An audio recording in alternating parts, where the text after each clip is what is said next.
I'm Liz, and by some twist of fate, I'm married to the most amazing guy I've ever met, Alex.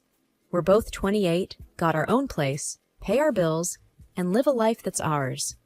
It's been a year since we said I do, and honestly, life's been good, except for one little thing: Alex's parents. Now, don't get me wrong, I never expected to be the daughter-in-law in shining armor, but I also didn't expect to be the family's unwanted guest. The day I met my in-laws, it felt like walking into a lion's den with a stake tied to my neck. My mother-in-law, Jane, had this way of looking at me, like she was trying to figure out if I was more of a nuisance or just plain boring. I could tell she had sized me up and found me lacking before I even had a chance to say hello. Alex had warned me about his mom. "She can be a bit much," he said, as we drove to their place that first time. "But don't take it to heart, okay?" I didn't. Or at least I tried not to. At dinner, I was passing the salt when Jane said, "You know, Stephanie used to cook such wonderful meals. Remember that risotto, honey?" she said to Alex, who just nodded, his jaw tight. "Yeah, I remember," he replied, not looking at me. I sat there, salt shaker in hand, feeling like I was invisible. They all talked about Stephanie as if I wasn't there. I felt a pang in my chest, but I swallowed it down with a smile.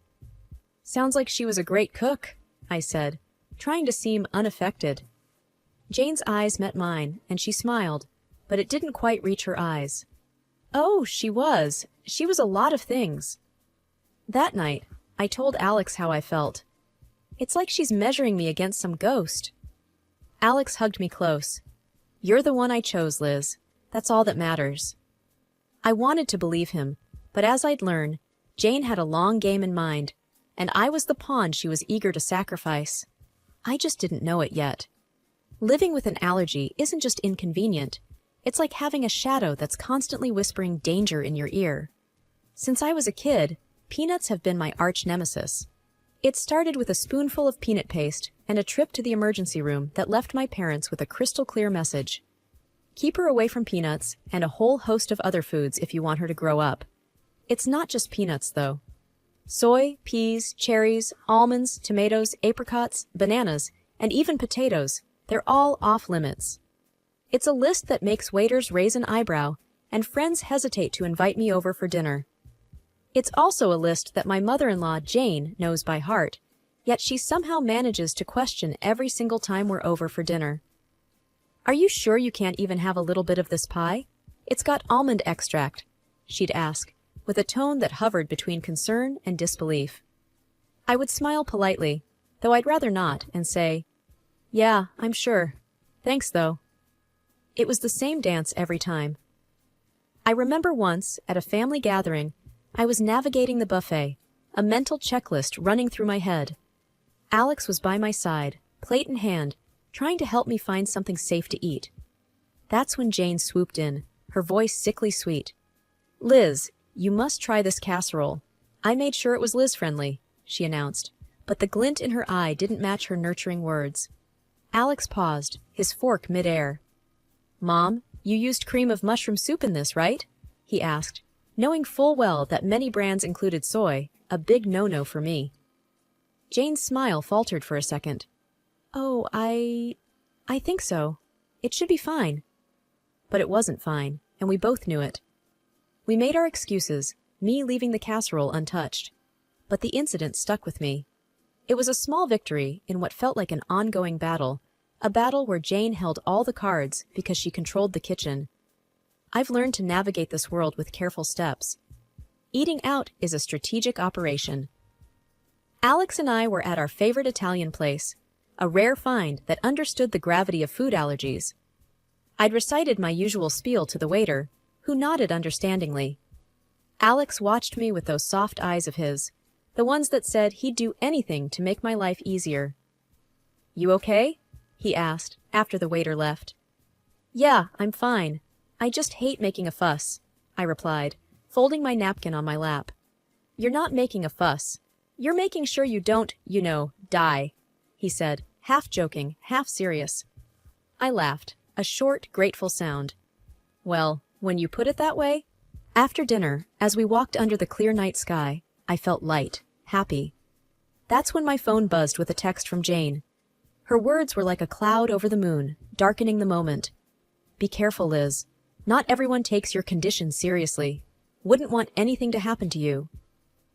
I read the text to Alex, who wrapped an arm around me, pulling me close. She's just trying to get to you, he said. But as much as I wanted to shrug it off, I couldn't shake the feeling that Jane's message was more than just a jab. It was a warning, a reminder that my allergy made me vulnerable, not just to food, but to people like her, who saw it as a weakness to be exploited. The rest of the walk home, I couldn't help but think about all the close calls, all the accidental exposures, and how easily something could go wrong. It wasn't just the peanuts, or the soy, or the peas. It was the realization that my allergy was more than a personal battle. It was a chink in my armor that someone like Jane could see as an opportunity. And that thought was scarier than any allergic reaction I'd ever had. Dinners at Jane's house were always a production, like a play where everyone knew their parts except me. I was the wild card, the one who could unintentionally cause a scene with a single bite. Alex tried to make it better, but there's only so much you can do when you're playing in someone else's home court. One particular evening, the tension was as thick as the gravy on the table. Jane was bustling around, placing dish after dish on the table. I sat there, my own plate empty, waiting to figure out what I could eat without a trip to the hospital. Alex, darling, pass the green beans to Liz. They're just divine, Jane said, her voice dripping with a sweetness that didn't reach her eyes. I eyed the beans, but something seemed off. What's in them? I asked. Oh, just a touch of almond slivers for crunch, she said, waving a hand dismissively. I put my hand up, stopping Alex's reach. I can't eat those, remember? Almonds are a no-go for me. Jane feigned surprise, a hand to her chest. Oh dear, I must have forgotten. Silly me. Alex's chair scraped back as he stood up. Mom, this is serious. Liz could end up in the hospital. His voice was firm, edged with a frustration that made Jane's eyes narrow just a little. I just wanted to make something nice, she said. It's not my fault Liz has all these allergies. The room fell into an uncomfortable silence. The other relatives glanced around, forks paused midair, not sure where to look. I felt a flush creeping up my neck, embarrassed by the spotlight.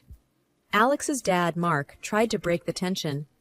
Let's just enjoy the meal, shall we? There's plenty Liz can eat.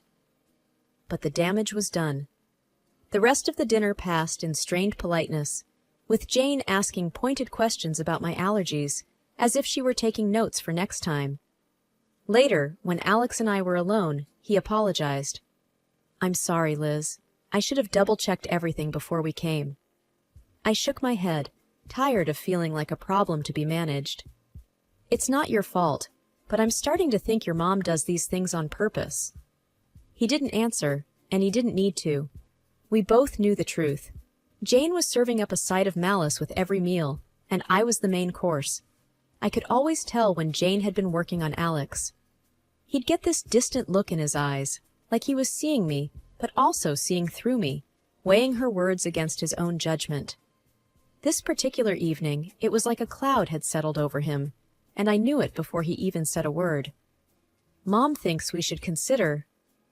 Well, she thinks we might not be thinking about the future enough, Alex muttered, not meeting my eye as he fumbled with the TV remote. The future? I asked, a sinking feeling in my gut.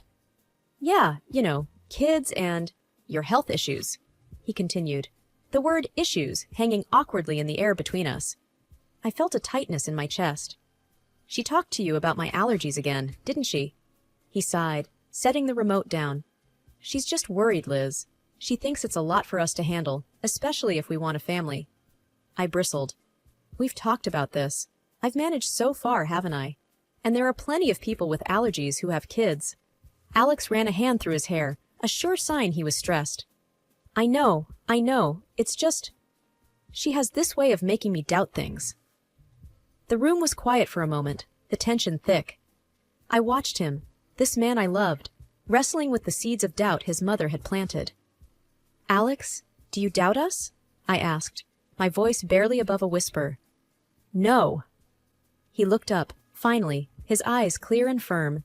No, I don't. I just hate that she keeps bringing it up. I hate that it makes us fight. I reached for his hand, our fingers intertwining. "We're not fighting. We're on the same side, remember?" He nodded, pulling me into a hug. "You and me against the world, right?" "Right," I said, but as I held him, I couldn't shake the feeling that Jane's words were like weeds, threatening to grow wild and choke the life out of the beautiful thing we had. And I knew then that it wasn't just my allergies that needed managing.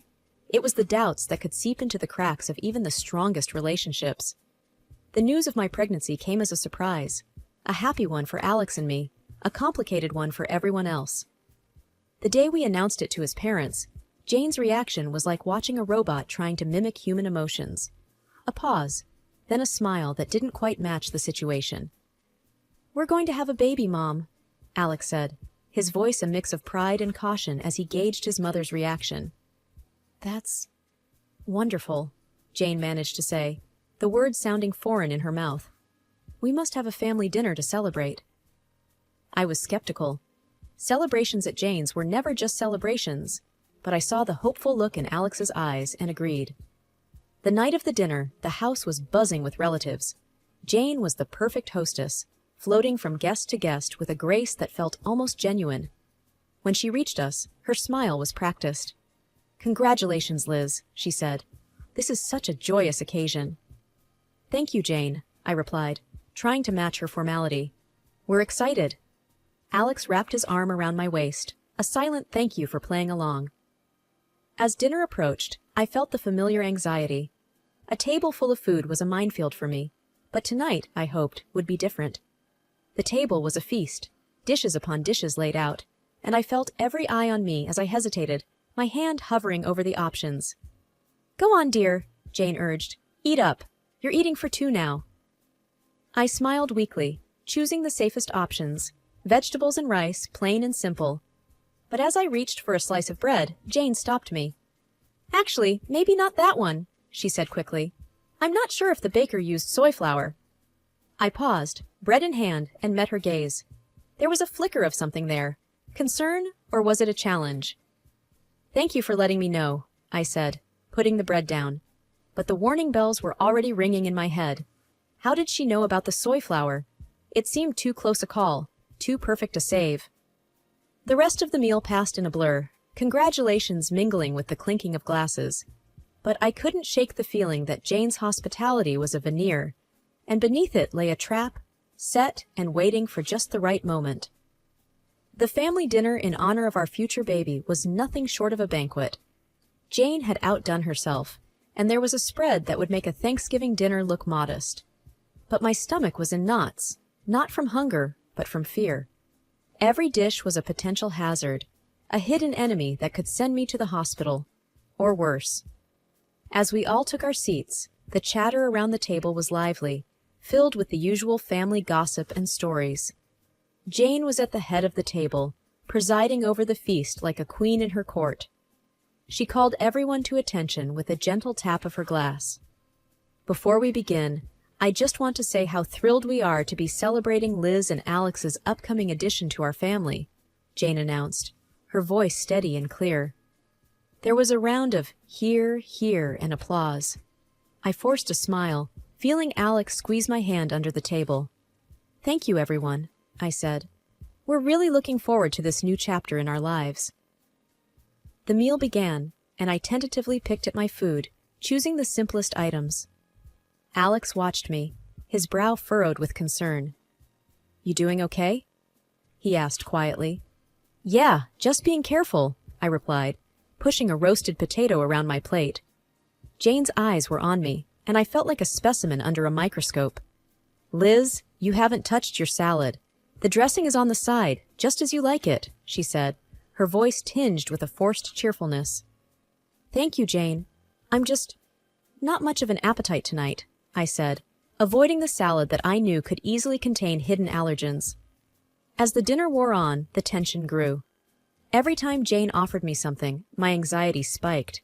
The room felt hot, the walls inching closer with each passing minute. Then came the cake. It was a beautiful confection, layers of sponge and cream that made the room ooh and ah. Jane cut a slice and handed it to me with a smile that might have been genuine if I hadn't known better. For the mom-to-be, she said. I looked at the cake, then at Alex, then at Jane. I really shouldn't, I said, but it looks delicious. Oh, come on, Liz. One little bite won't hurt. For the baby, Jane pressed, her voice sweet as the icing. That's when Alex's dad, Mark, stepped in, his hand swift as he knocked the plate from my hands. The cake tumbled to the floor, and a stunned silence fell over the room. What the hell, Dad? Alex exclaimed, his voice a mix of anger and confusion. Mark stood, his face pale but his voice firm. I saw the label in the trash. That cake has peanut oil in it. The room erupted in chaos. Jane's face was the picture of shock, but her eyes gave her away. There was a flash of something there. Fear, maybe? Guilt? Alex stood, his chair clattering behind him. Mom, did you know about this? He demanded. Jane's mouth opened and closed, but no words came out. And in that moment, the truth was as clear as the danger that had been on my plate. The room was dead silent after Mark's revelation, the dropped cake like a crime scene on the hardwood floor. Everyone's eyes were locked on Jane, who seemed to shrink under the collective gaze. Mom, is it true? Did you know? Alex's voice cut through the tension, sharp and demanding. Jane's eyes flickered with something dark before she regained her composure. Of course not. I would never. Her voice trailed off, unconvincing. Mark wasn't having any of it. I saw the shopping list, Jane. Peanut oil for cake. It was right there, in your handwriting, he said, his voice steady but laced with disappointment. The murmurs around the table grew louder, a mix of disbelief and anger bubbling up from the family. Alex was shaking his head, his hands balled into fists. How could you, Mom? Liz could have died. I was frozen in my seat, the gravity of the situation anchoring me down. This wasn't just carelessness or forgetfulness. It was intentional. Jane's mask finally slipped, her face twisted in anger. I didn't want it to come to this, but she's not right for you, Alex. She's weak, and now she's bringing a child into this world who will be just like her. Alex took a step toward his mother, incredulous. Weak? Liz is the strongest person I know. And you? How could you be so cruel? I could feel the eyes on me, waiting for me to break down, to crumble under the weight of Jane's words. But I didn't. Jane, I said, my voice surprisingly calm, you've made your feelings very clear. But this is not just about me. This is about a family, your grandchild. Jane looked away, her jaw clenched, and for the first time, I saw the hint of fear in her eyes. Maybe she realized that her actions hadn't just endangered me, but her relationship with her son, her reputation, everything. The rest of the evening was a blur. There were arguments, tears, and hushed conversations as the family tried to process what had happened. Alex and I left early, the weight of the evening heavy on our shoulders. We didn't speak much on the drive home. What was there to say? The truth was out, and with it, the facade of a polite, if not happy family was shattered. All because of a peanut. The drive home was quiet, the kind of silence that's heavy, filled with things unsaid. When we finally walked through our front door, Alex and I just stood there, the echo of the night's drama still ringing in our ears. Alex was the first to break the silence. I can't believe my own mother would do something like that, he said, his voice hollow. I sat down on the couch, the cushion failing to comfort me. I know, it's a lot to take in. He sat beside me, taking my hands in his. I'm so sorry, Liz. It's unforgivable. I looked at him, seeing the pain in his eyes, and my heart ached. It's not your fault, Alex. We couldn't have known she'd go this far. But the truth was there, hanging between us.